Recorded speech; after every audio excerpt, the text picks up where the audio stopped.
नमस्कार, मी Ruchita. News अनकटच्या top 10 बातमीपत्रात आपलं स्वागत. पाहूया टॉप 10 घडामोडी. अंतराळात 2 अंतराळ यानांना यशस्वीरित्या डॉक करणारा भारत हा चौथा देश ठरला असून याआधी केवळ रशिया, अमेरिका आणि चीनलाच हे यश मिळाले होते.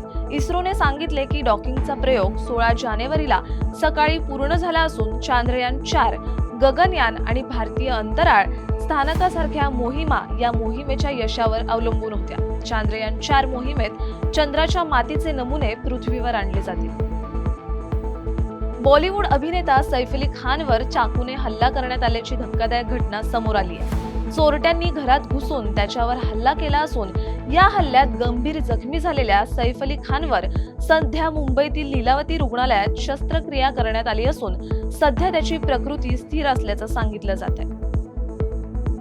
सरपंच संतोष देशमुख हत्या प्रकरणातील मुख्य आरोपी विष्णू चाटेची रवानगी लातूर कारागृहात करण्यात आली आहे. हत्ये प्रकरणात चाटेने 35 वेळा फोन करून खंडणीची मागणी केली होती.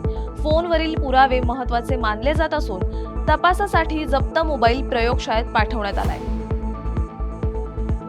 महाराष्ट्रात प्रशासन सुलभ करण्यासाठी आणि विकासाला गती देण्यासाठी 26 जानेवारीला 21 नवीन जिल्ह्यांची निर्मिती करण्याचा निर्णय होण्याची शक्यता आहे. सध्या अस्तित्वातील 35 जिल्ह्यांचे विभाजन करून भुसावळ, अंबेजोगाई, मालेगाव, बारामती, मीरा भाईंदर, शिर्डी यांसह 21 जिल्ह्यांचा समावेश होईल. नव्या जिल्ह्यांमुळे प्रशासन गतिमान होऊन स्थानिक विकासाला चालना मिळेल असं मत मुख्यमंत्री देवेंद्र फडणवीस यांनी व्यक्त केलंय. बीड प्रकरणावरून ठाकरे सेनेने सरकारवर हल्लाबोल केलाय. या प्रकरणी मुख्यमंत्री फडणवीसांना अधिक कठोरपणे वागता आले असते. अजित पवार यांच्या नैतिकतेची तर कमालच म्हणायला हवी. त्यांनी धनंजय मुंडे यांना मंत्रिमंडळातून बरखास्त करायला पाहिजे होतं, पण अजित पवारांनी बीडची राष्ट्रवादी पक्षाची कार्यकारिणी बरखास्त केली. हे ढोंग असून बीडमध्ये बंदुकीच्या जोरावर लोकांना हालहाल करून मारण्यात आलं. एका कराडला मोका लावून हा धिंगाणा कायमचा संपणार नाही. खरा नाग अद्याप बिळातच असल्याचा दावा उद्धव ठाकरे गटाने केलाय. महाकुंभामध्ये ॲपलचे सहसंस्थापक स्टीव्ह जॉब्स यांच्या पत्नीने देवी कालीच्या बीज मंत्राची दीक्षा घेतली. लॉरेन पॉवेल म्हणाल्या, सनातन परंपरेची खोली आणि शांतता मला आतून स्पर्श करते. देवी काली पूजनाने मला आध्यात्मिक शांती आणि नवीन दिशा मिळाली आहे. निरंजनी आखाड्याचे पीठाधीश्वर स्वामी कैलाशानंद गिरी यांनी पॉवेल यांना दीक्षा दिली असून कैलाशानंद गिरी यांनी त्यांचे नाव कमला ठेवलंय.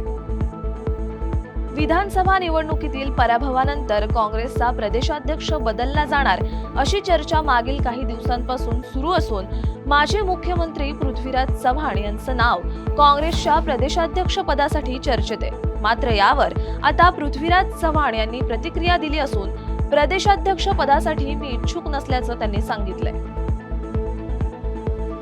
भोजपुरी चित्रपट सृष्टीतील प्रसिद्ध चित्रपट अभिनेते आणि निर्माते सुदीप पांडे यांचं बुधवारी निधन झालंय. सुदीप पांडे यांच्या मृत्यूचं कारण हृदयविकार असल्याचं सांगितलं जात आहे. या बातमीने भोजपुरी इंडस्ट्रीत शोककळा पसरली आहे. भोजपुरी चित्रपट सृष्टीतील सुप्रसिद्ध आणि यशस्वी कलाकारांमध्ये सुदीप पांडे यांचं नाव समाविष्ट आहे, ज्यांनी काल या जगाचा निरोप घेतला.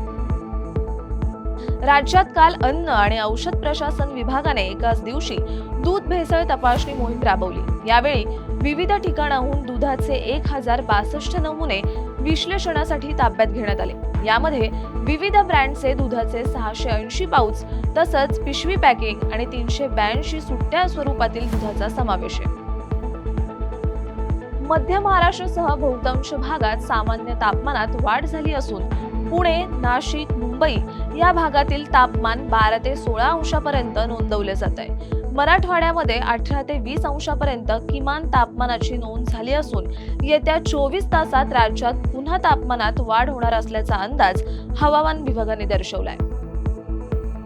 या बातमीसह टॉप 10 मध्ये इथेच थांबूयात. पाहत राहा न्यूज अनकट.